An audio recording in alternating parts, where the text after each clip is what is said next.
Hi again. Okay, so now we did all of the information and the theorems from our student journal. So what we're going to do now is just go over a couple of examples that are problems we can do now that we know the theorems. So as you can see, this is the beginning of 5.1. We already talked about interior, exterior angles, corollary to a theorem, and you obviously should already know what a triangle is.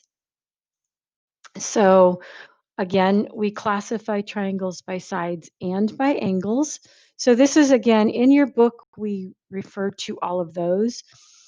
Further, notice that an equilateral triangle is also isosceles because the definition of isosceles is at least two congruent sides.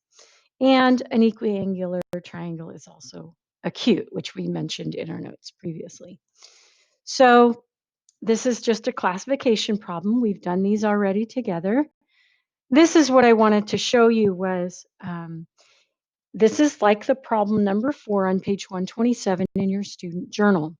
So if all you're given is 3 points and it says classify it by its sides and then figure out if it's a right triangle, remember there's 2 parts. The first part is you have to use the distance formula to determine how long each side is. Then you'll know if they're the same or not. Second, you'll have to check the slopes to see if any two of the lines are perpendicular.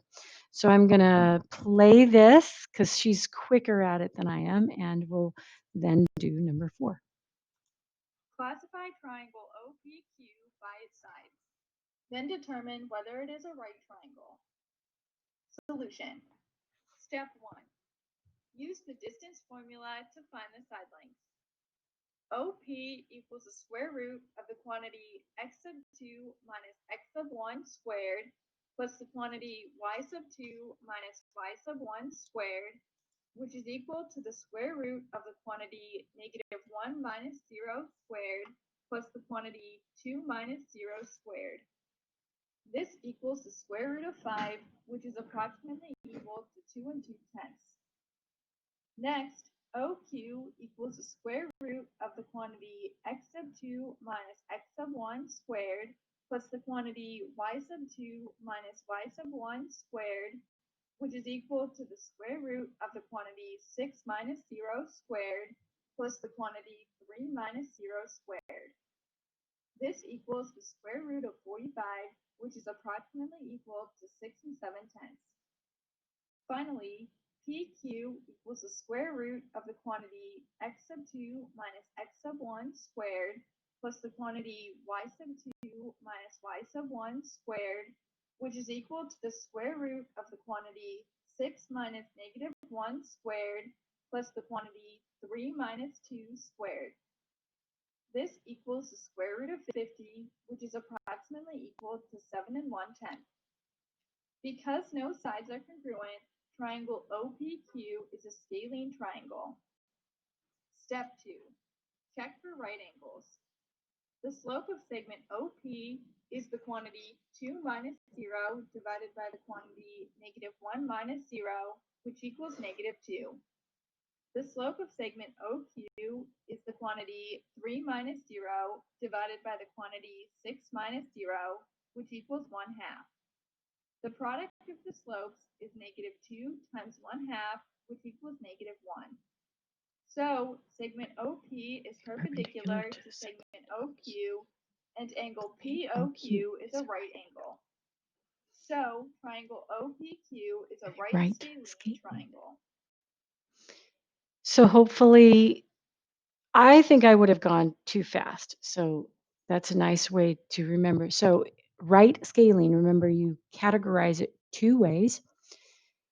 Now, when you have to check for right angles, you're not going to check these and you're not going to check this.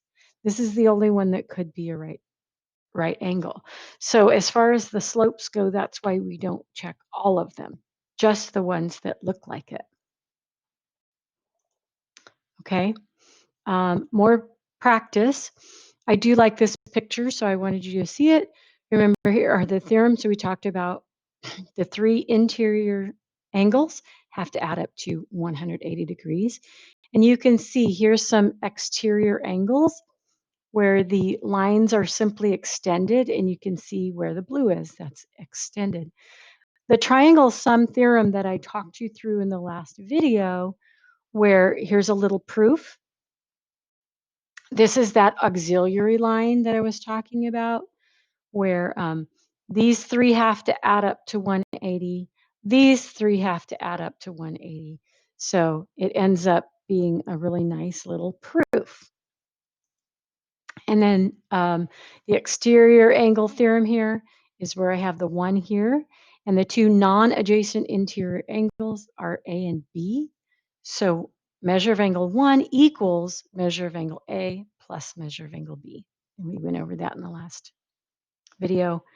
This is, of course, how you would solve an equation. We did this together already in your student journal, so I'm not going to do it again right now.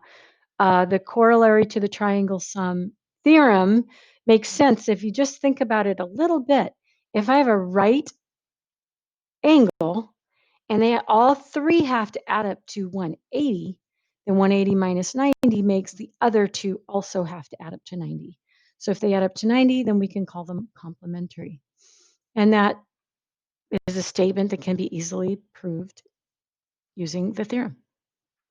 And that's it. So we're not going to do this one. What we're going to do is go back to the page 127 in your journal, and we're going to do an example on the paper. There is more in your book if you want to go ahead and look at it. At this point, we are going to be doing an assignment in big ideas. And as you can see, this is where we start. So I'm going to be ending this video and doing the other example with you under the camera.